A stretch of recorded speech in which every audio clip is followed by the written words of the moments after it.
is Brinkmanship and Nuclear Instability in South Asia, a game theoretic analysis of India-Pakistan crisis dynamics. So in fact, when I have chosen this topic, the recent crisis was not there, but it was expected if it is India and Pakistan. And in the paper, I have tried to test the different models of game theory, which often help in understanding India-Pakistan nuclear crisis, like the chicken game, the prisoner's dilemma, and along with these rational actor models, I have also applied the constructivist approach, understanding the strategic culture and the cultural part, ideological part of these two countries. And recently we have seen that one of the worst crises we have just, there is a temporary pause.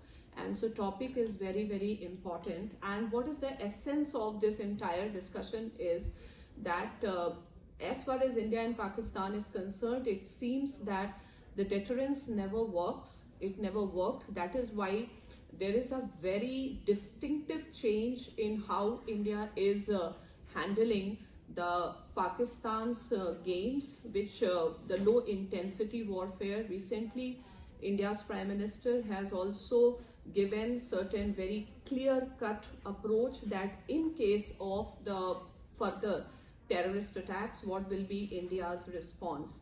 And in the end, I believe that this conference is also on sustainability and development and inclusive growth. So it should be the stakes of international community to also focus on, because India-Pakistan crisis is not just limited to the subcontinent.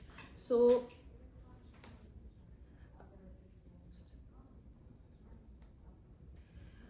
we understand the dangers of the nuclear weapon by the quote of J. Oppenheimer, who quoted from the Gita, the revered text of Hindus in India, that now I have become death. So this basically means that once things go out of control, there is no falling back, and that points toward the seriousness of the issue. The research objective is how Brinkmanship, nuclear posturing, and cultural institutional factors shape crisis behavior between India and Pakistan. The core question is, how do India and Pakistan behave during nuclear crisis? What role do game theory, strategic culture, and organizational culture play in shaping these behaviors?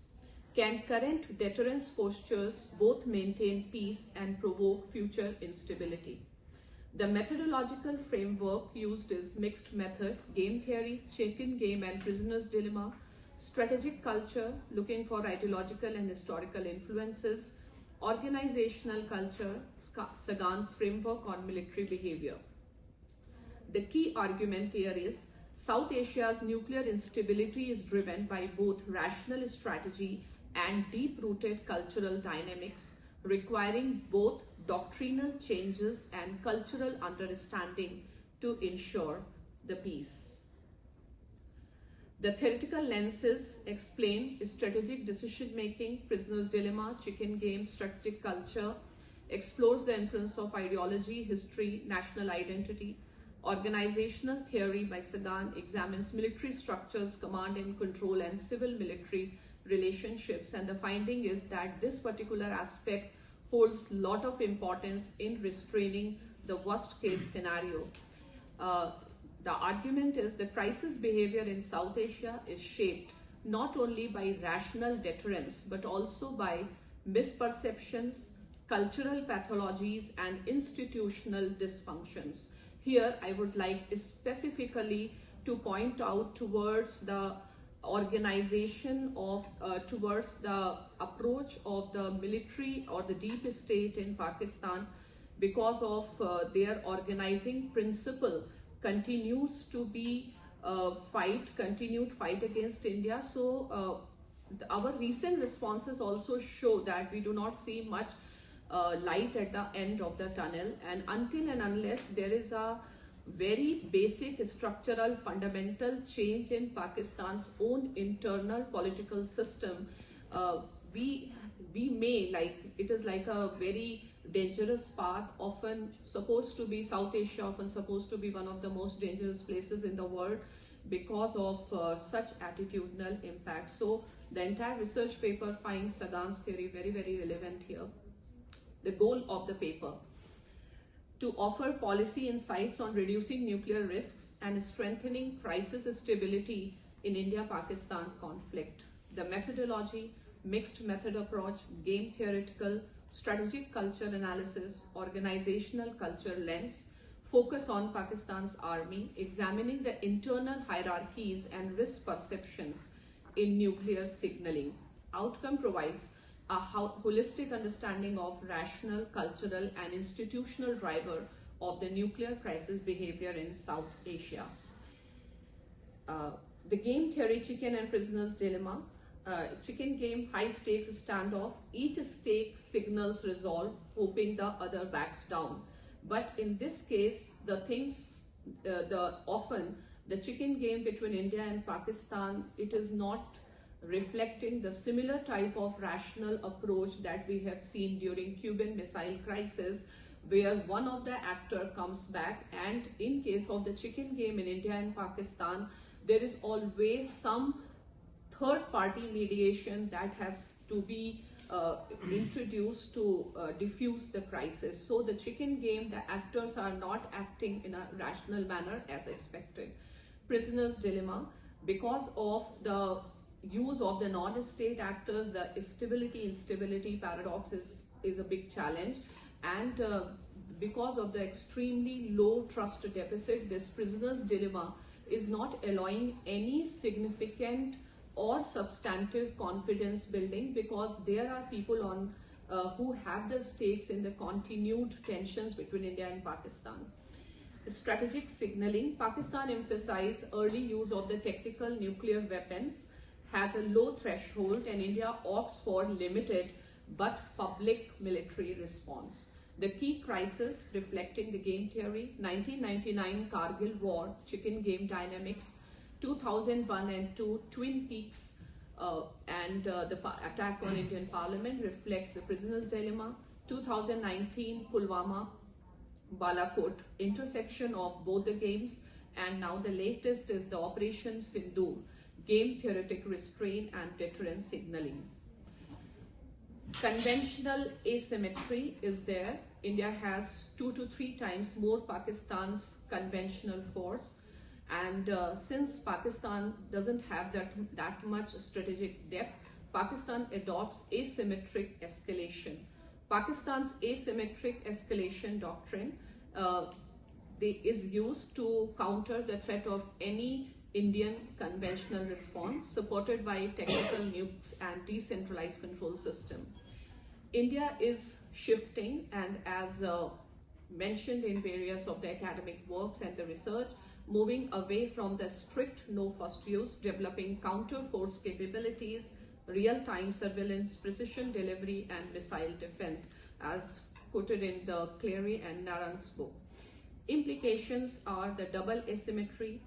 India's conventional and counter force advantages raises Pakistan's risk-taking behavior.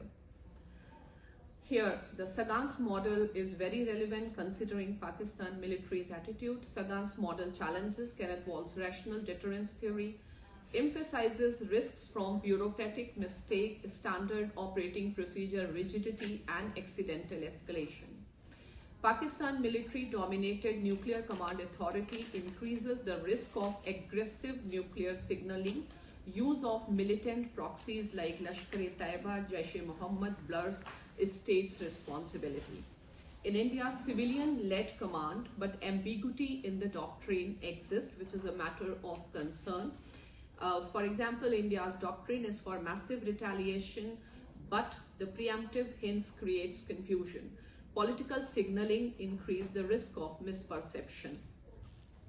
There are new doctrinal moves in Pakistan and India both. Pakistan has shifted towards the full spectrum deterrence, combines strategic, tactical and sub-conventional tools. Now, the crisis from geometry, doctrinal ambiguity and organizational fragmentation, high instability. Sagan's warning: deterrence may fail without rational, transparent control. The policy recommendations based on this analysis is there is a need, because right now we are just witnessing a temporary ceasefire without any full peace and tranquility on the border. So we must look for the permanent solutions. So policy recommendations is CBMs must pre-announced missile tests, military restraint near critical zones, track to diplomacy, which is completely absent. There is a need, and there has to be informal dialogue channels. And most importantly, the two countries require doctrinal clarity. What are the thresholds, especially on the no first use thresholds and signaling, and of course, the civilian oversight of Pakistan's nuclear command authority.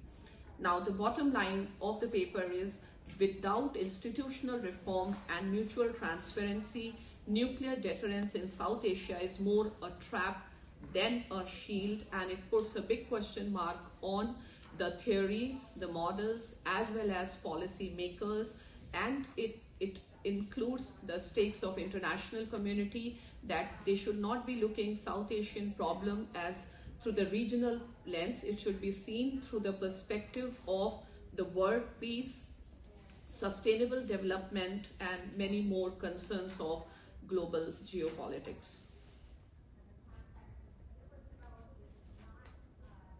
So yeah, that's in my paper, and hopefully